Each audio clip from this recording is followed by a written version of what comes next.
যোৱা ডিচেম্বৰ 22 তাৰিখ 2022 চনত মই AV creation laptop portable table দুখন অৰ্ডাৰ দিছিলোঁ ফ্লিপকাৰ্টত।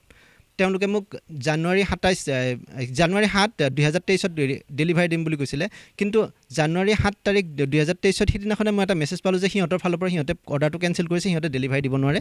তাৰপিছত মই যেতিয়া কাষ্টমাৰ কেয়াৰত কণ্টেক্ট কৰিলোঁ, বোলে মোক এইটো ৰিফাণ্ড লাগে, তেওঁলোকে ক'লে বোলে আপুনি 7 দিনৰ ভিতৰত এইটো ৰিফাণ্ড পাব। তাৰপিছত মই 7 দিনটো গ'লে, তাৰপিছত আৰু 10 দিন গ'ল, 12 দিন গ'ল, মই কিন্তু ৰিফাণ্ড নাপালোঁ। মই বাৰে বাৰে সিহঁতক ফোন কৰোঁ, সিহঁতে মোক মেইল পঠায় যে আপোনাৰ যিটো নম্বৰত নাম্বাৰ দিয়া আছে সেইটো নম্বৰত আপোনাক কণ্টেক্ট কৰিব পৰা নাই, আপুনি বেলেগ নাম্বাৰ দিয়ক। হোৱাৰেজ মই বেলেগ নাম্বাৰৰ পৰা সেইটো নম্বৰত ফোন পায়ে আছোঁ, গতিকে তেওঁলোকক বেলেগ নাম্বাৰ দিয়ক কোনো কুৱেশ্যন নাহে। তেওঁলোকে মোক মেইলত কণ্টেক্ট কৰিছে, মই মেইল ৰিপ্লাই দিছোঁ তেওঁলোকক। মোৰ যিটো একাউণ্টৰ পৰা পইচা কাটি দিছিলোঁ মই, সেইটো একাউণ্টতে মই জমা দিবলৈ, তেওঁলোকে ক'লে সেইটো একাউণ্টত মোৰ কিবা অসুবিধা আছে। তাৰপিছত ক'লে বোলে আপুনি বেলেগ একাউণ্ট নাম্বাৰ দিয়ক। মই মোৰ SBI একাউণ্ট নাম্বাৰ দিলোঁ, IFSC কোড দিলোঁ, মেইলত পঠাই দিছোঁ। গতিকে তেওঁলোকে ভুল হোৱা বা বেয়া নোপোৱা কোনো কথা নাই, তেওঁলোকে কিবা টেকনিকেল ইৰ'ৰ দেখাই পেলাই সেইটো নাই পোৱা বুলি কৈছে। মানে এতিয়া মোক সেই 996 টকাটো আজি এতিয়া মোটামুটি 1 বছৰ 7 মাহ হ'ল মই ৰিফাণ্ড পোৱা নাই। এইটো মোৰ ক্ষেত্ৰতে নহয়, বেলেগ মানুহৰ ক্ষেত্ৰতো হ'ব পাৰে, যাতে কোনো মানুহে ফ্লিপকাৰ্টৰ পৰা এনেকৈ হাৰাশাস্তি নাখায় বা পইচা মাৰ নাযায় কাৰো কষ্টৰ পইচা। সেইকাৰণে মই আজি এইখিনি আপোনালোকক জনালোঁ।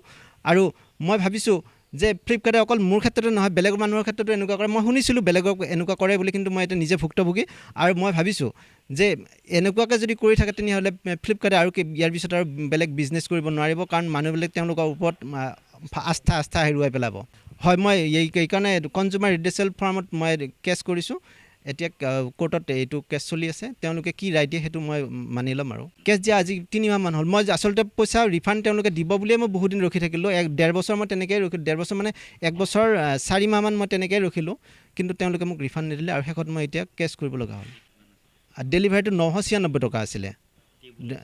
দুখন টেবুলত 996 টকা, এখনত 498 টকাকৈ মই 2খন টেবুল দিছিলোঁ মোৰ ছোৱালী দুজনীৰ কাৰণে, কিন্তু তেওঁলোকে ডেলিভাৰীও নিদিলে আৰু পইচাটো সিহঁতে মোক ৰিফাণ্ড নিদিলে। আৰু সিহঁতে কয় বোলে আপোনাক কণ্টেক্ট কৰিব পৰা নাই। কণ্টেক্ট কৰিব নোৱাৰা কথা কি আছে?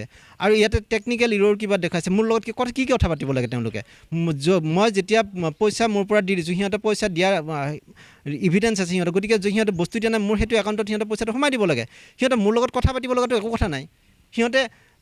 সিহঁতে যিটো পইচা মোৰ পৰা কাটি নিছে সেইটো পইচা সিহঁতে ৰিফাণ্ড দিলেই হৈ গ'ল। সেই তাত মোৰ লগত আৰু আলোচনা কৰিব লগা একো কথা নাই। সিহঁতৰ ফালৰ পৰা এইটো কৰিব লাগে, কিন্তু বাৰে বাৰে মোক ফোন কৰি মেইল কৰি সিহঁতে হাৰাশাস্তি কৰিছে। আপোনাৰ লগত কথা ক'ব পৰা নাই, আপোনাৰ ফোন নম্বৰত আপোনাক ফোন নোট পোৱা নাই, আপুনি বেলেগ নাম্বাৰ দিয়ক, আপুনি আৰু কেইদিনমান অপেক্ষা কৰক। কেতিয়াবা কয় 24 ঘণ্টা, কেতিয়াবা কয় 48 ঘণ্টা, এনেকৈ কিমান দিন মোক মানে হাৰাশাস্তি কৰিছে একো ঠিক নাই। যেতিয়া তেতিয়া ফোন কৰে সিহঁতে, বোলে আপোনাক ফোন কৰিছিলোঁ, ফোন পোৱা নাই, এতিয়া আপুনি কওক কি হৈছে। তাৰপিছত কয় এসপ্তাহৰ ভিতৰত আপোনাৰ পইচা ৰিফাণ্ড দিম। তাৰপিছত কয় বোলে 7 দিনৰ ভিতৰত নহ'লে আপুনি আকৌ ফোন কৰিব। কিন্তু মই বাৰে বাৰে ফোন কৰিও মই এতিয়াও পইচাটো নাপালোঁ।